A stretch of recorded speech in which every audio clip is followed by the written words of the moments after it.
আমাদের কক্সবাজারে আমরা মাঝখানে আমি একটা ইন্টারভিউতে বলেছিলাম যে লেভেল প্লেইং ফিল্ড চলছে। আসলে এটা চলছে না। আপনারা এই ৩টা বিষয়ে আমাদের জগদীশ দাদা, আমাদের নুরুল আফসার ভাই এবং আমার থেকে জিজ্ঞেস করলে টের পাবেন। আমাদেরকে আমাদের যে আমলাতন্ত্র, আমাদের যে নির্বাচন অফিস, আমাদেরকে তারা সেকেন্ড ক্লাস নাগরিক মনে করে। ওনারা মনে করে যে আমরা এখানে ঠাট্টা মশকারি করার জন্য নেমেছি। আমরা বাকি দুজনের দায়ভার আমি নিব না, কিন্তু আমি খুবই কমিটমেন্টের সাথে নেমেছি, আমি খুবই আবেগ নিয়ে নেমেছি। আমি এবারের নির্বাচন যদি আর 20 দিন সময় পেতাম, তাহলে এতক্ষণও পুরো মাঠ আমি দখল করে নিতাম। আমি জনগণকে রাজনীতি বুঝিয়ে রাজনীতি করতে নামতে এসেছিলাম, কিন্তু লোকেরা তো আমাদেরকে মনে করছে যে আমরা এখানে ঠাট্টা মশকারি করতে নেমেছি। আমরা এগুলা প্রথমে ডিইসি, পরে ইসি, পরে হাইকোর্ট থেকে আমরা এখানে করতে এসেছি। এমনি এমনি নামি নেই। আমাদের অনেক জজবাস, আমাদের অনেক কমিটমেন্ট আছে। আমাদের চাহিদা হচ্ছে একটা কুকুরও যেন তৃষ্ণার্ত অবস্থায় মারা না যায়। আপনারা তো দেখবেন এরকম হাজার হাজার মানুষ এমনি একেবারে ছিন্ন ভিন্ন বিচ্ছিন্ন অবস্থায় আছে। এই মানুষগুলোকে শোষণের জন্য রাষ্ট্র দায়ী। আর এই রাষ্ট্রের একটা অফিস, নির্বাচন অফিস এবং আমাদের ডিসি অফিস, এই যে আমলাতন্ত্রের যে কাঠামো, একদম কলোনিয়াল টাইপের। এবং এই লোকগুলা টোটালি এখানে লেভেল ফিল করছে না।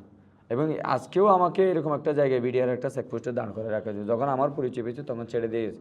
তার মানে পরিচয়ের উপর নির্ভর করে যে কাজ চলছে, এটার রেজাল্ট ইতিমধ্যে সকল সাংবাদিকরা সাক্ষী। আপনারা জানেন কীভাবে আমাদের কক্সবাজার চলছে, কী পরিমাণ গাড়ি ঘোড়া চলছে। আমরা তো মোটরসাইকেলের উপরে কারবার করছি, তাতেও বহু কারবার চলছে। এবং আমরা যখন 1-2টা গাড়ি চাইলাম, তারা এটা করতে পারছেন না। তো তারা মনে করছে যে আমরা এখানে নাটক করতে নেমেছি, অথচ আমরা কী পরিমাণ আবেগের উপর এটা কাজ করছি।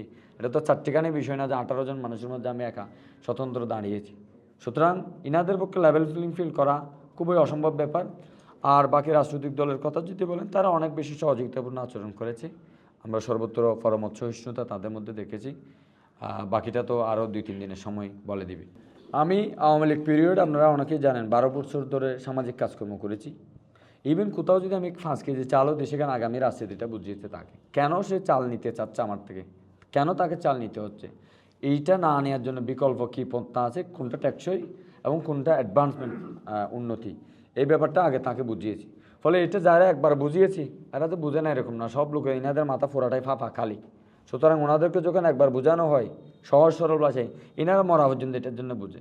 সেই অর্থে 30% মতো ভোট আমার মাঠে আছে, যারা তরুণ, যারা নারী, যাদের সাথে আমি গত 12 বছর ধরে ভাড়ায় গিয়ে কাজকর্ম করেছি। তাহলে এখন আমরা যে ভোটটির কাজ করছি, এটা ফোকাস এবং নির্ণায়ক ভোট। যে ভোটটা আমরা ওয়েদার উইন করব নাকি লস করব, এটা ডিপেন্ড করবে। সুতরাং আমাদের সমর্থন খুবই ভালো। এর বাইরে আমি যেখানেই কথা বলেছি, 194টা বক্তৃতা দিয়েছি গত 14 দিনে, 40 মিনিট করে। এর মধ্যে যেখানে বক্তৃতা দিয়েছি, এই লোকগুলোকে কোনো দলকে আপনারা কিনতে বলেন, এরা জিন্দিগিতেও মাথা বিক্রি হবে। এইভাবে বুঝিয়েছে তাদের, এরা রাজনীতি ভালো মতো বুঝেছে।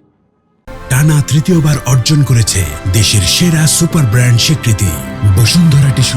অনেক বেশি দৌড়াচ্ছি। আমি গত 96 ঘন্টার মধ্যে আমার মেয়ের চেহারা পর্যন্ত দেখিনি, এরকম ব্যস্ততার মধ্যে দিন যাচ্ছে আমার। একদিনে 6টা ইউনিয়নও টাচ করেছি, মানে আমাদের স্ট্র্যাটেজিতে আর কি। এবং এটা করতে গিয়ে অনেক চাপও নিচ্ছি। তবে আমি আশাবাদী। মোস্ট ইম্পর্টেন্টলি, আমি যেহেতু কমিটমেন্ট হিসেবে নেমেছি, আমার যেহেতু রাজনীতি ব্যবসার কারবার নাই, তো আমি যেহেতু কমিটমেন্ট নিয়ে নেমেছি, কমিটমেন্টটা 5 বছর আগে ফিল হলে 5 বছর যদি আমি দেখাতে পারি, ওটা জাতীয় রাজনীতিতে আমাদের অবদান রাখতে পারবে, জাতীয় রাজনীতিটা আমাদের শিখতে পারবে। যেহেতু কক্সবাজারে বাকি সব জেলা থেকে মানুষ আছে, সেই কারণেই আমরা চেষ্টা করছি যে এটাকে যে কোনো মূল্যে ফুটিয়ে তুলতে, যে কোনো মূল্যে রিচ করতে। এটা আমরা সর্বোচ্চ চেষ্টা করছি। তবে যে 20 দিনের গ্যাপের কথা বলছি, এই 20 দিনে মূলত একটা কাজ হতো। এই যেমন ধরেন আমি কুট পরে আছি, তা আমি কলোনিয়ালিজমের বিরুদ্ধে বললেও আমার কুট্টো গায়ে, তো এই কুটটা কিন্তু স্পেশাল। আর আমার বুট যেহেতু গরিব মানুষ, তা আমাকে এই কুটটা পড়তে হয়েছে বাধ্য হয়ে। কারণ আমার যে 14 দিন, ওই 14 দিনে যদি আমি কমিটমেন্ট ফিল করে নেমেছি, তা আমাকে সম্মোহনী পাওয়ার দিয়ে লোকেদের ভোট নিতে হচ্ছে। কিন্তু প্রথম 20 দিন যদি পেতাম, কনস্ট্রাকশন করতে পারতাম জনগণের মাইন্ডসেট, আমি পলিটিক্যাল মাইন্ডসেটটা যখন তৈরি করতে পারতাম, আমি তখন হাফ পাতা ছাড় পড়লে লোকেরা বুঝতো যে এরা আমাদের নেতা। এখন তো আমাকে ভাব নিতে হয়েছে। এই ভাব তো মানে এটা খুবই সেকালে ভাব, পুরনো নেতারা জানে। আপনারা দেখবেন আমার একটাও ব্যানার ওঠে না, কোথাও মিছিল করতে দিই না, কোথাও মিটিং করতে দিই নাই। আমি জাস্ট লোকেদেরকে ফাড়ায় গিয়ে কেন্দ্রে গিয়ে এইসব মানুষদের মধ্যে 36 জন লোক ভোট দিলেই তো আমরা উইন করতে পারি। ওই 20 দিনের যেটা ব্যাপার, সেটা হচ্ছে কনস্ট্রাকশনটা আমি করতে পারিনি। ওই কনস্ট্রাকশন যদি করতে না পারি, বেশ তো গণ্ডগোল থেকে যাবে।